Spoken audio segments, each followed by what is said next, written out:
Hello Fantasy Faithfuls and welcome to Season 2, Episode 12 of CSD Head-2-Head. Today we have our first two running backs in Melvin Gordon versus Kareem Hunt. Gordon is playing against the Buffalo Bills in Week 2 and Hunt plays the Pittsburgh Steelers.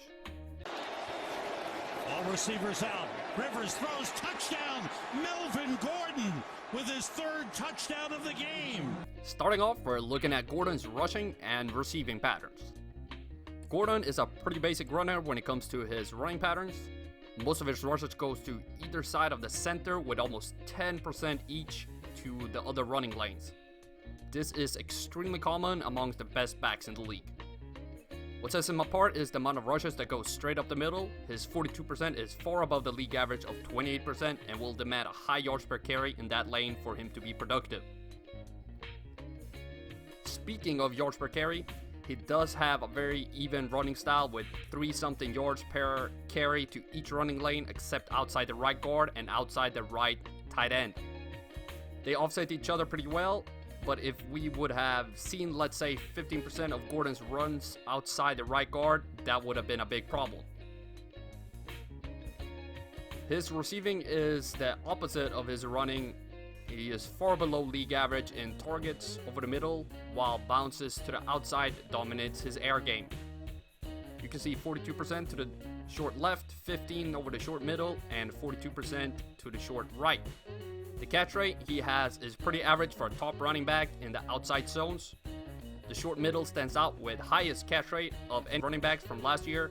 There was only one more guy that had 89%, but we'll get to him later.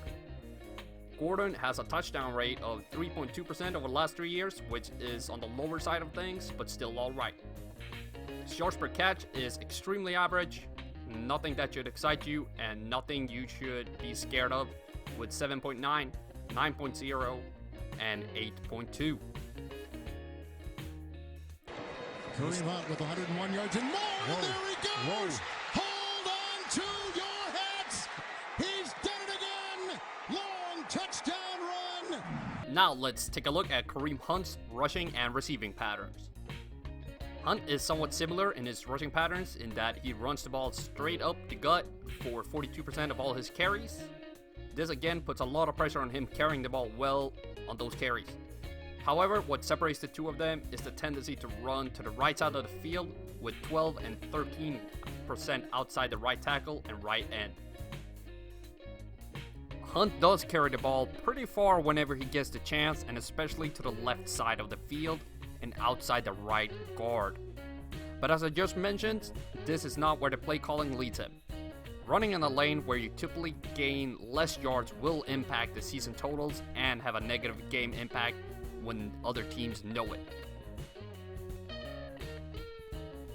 With the receiving, we again see how similar these two backs are. They have almost identical receiving patterns, with the outside zones being dominant. 43%, 14% in the middle, and again, 43%.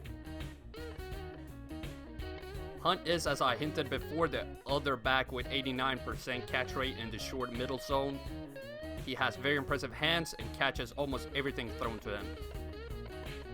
He had a touchdown rate of 4% from last year. It's a fantastic number, but will be difficult to replicate as the league average is 3.6 in rushing and 3.4 in the air. Back to his receiving, we see why the ball is not thrown to him more. He catches it very well, but does not do a ton with it. He gains less yards than the league average in the short left and middle, which is problematic. That's really Isn't that out of bounds? close. A big run. It's Hunt coming to life. Kareem Hunt all the way. Touchdown, Kansas City. Now let's have a look at how they perform in different situations. I have been saying for a few weeks that receivers are the group that benefits most from home field advantage, and here you see it firsthand. Both these backs score a lot more fantasy points on the road than at home.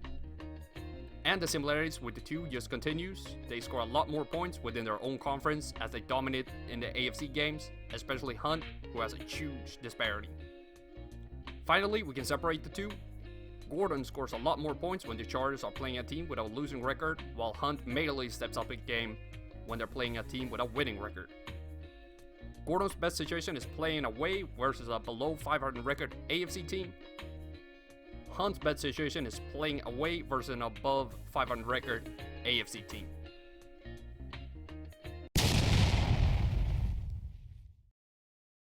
A new segment of head-to-head videos is the Boom question of the day. Boom Fantasy are hosting weekly competitions where you can win up to $1 million. One of their competitions this week is to pick who of Melvin Gordon and Kareem Hunt will have the most rushing yards, so that's what I'm going to answer right now. To join the competition, go to boomfantasy.com with the link in the description.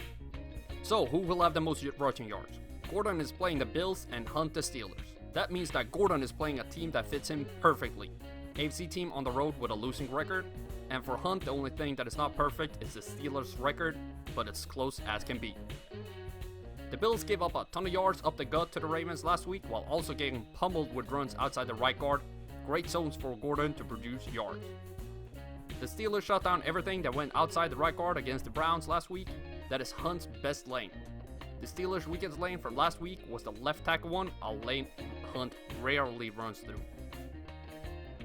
Taking all rush trends into account and the opposing team's run-stopping ability in connection to the running lanes, I have Gordon predicted to run 77.7 yards and Hunt 77.5. So the answer to the Boom question of the day is Melvin Gordon. Now back to the conclusion of who to start in week 2. Gordon again. Gordon to the end zone for the touchdown. Comparing their numbers, Gordon wins the one-game ceiling with 22.2 against Hunt's 19.8. Gordon also takes a huge win in the one-game floor with 6.6 points against Hunt's 2.0. The risk of them not reaching their projection this week is another win for Gordon, being a much safer play with 43% risk versus Hunt's 60%. I have them projected to score 13.6 points and 10.7, so still pretty close, but I want to list the pros and cons before I make a decision. Looking at the pros and cons, Gordon plays in a perfect situation against the Buffalo Bills, and his rush trends are perfect for playing against them too. His projections are stronger than Hunt in general, but the Chargers have a ton of options that can take away touches from him. Hunt plays in a close to perfect situation against the Steelers and has a massive yards per carry when he gets the ball. However, his projections are inferior to Gordon's, and he has a lot of risk in week 2. So my pick, after comparing all the factors such as the rushing and receiving breakdown, trends, numbers, pros and cons, is Melvin Gordon. This is somewhat of an easy pick for me. Gordon's numbers and rush trends fit against the Bills lineup perfectly.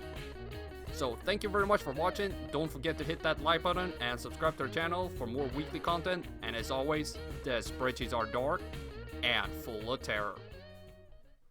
Hello Fantasy Faithful, I hope you enjoyed that video. Don't forget to check out more of them right here and here. In case you haven't done so already, be sure to subscribe to the channel and turn on notifications so you don't miss a beat.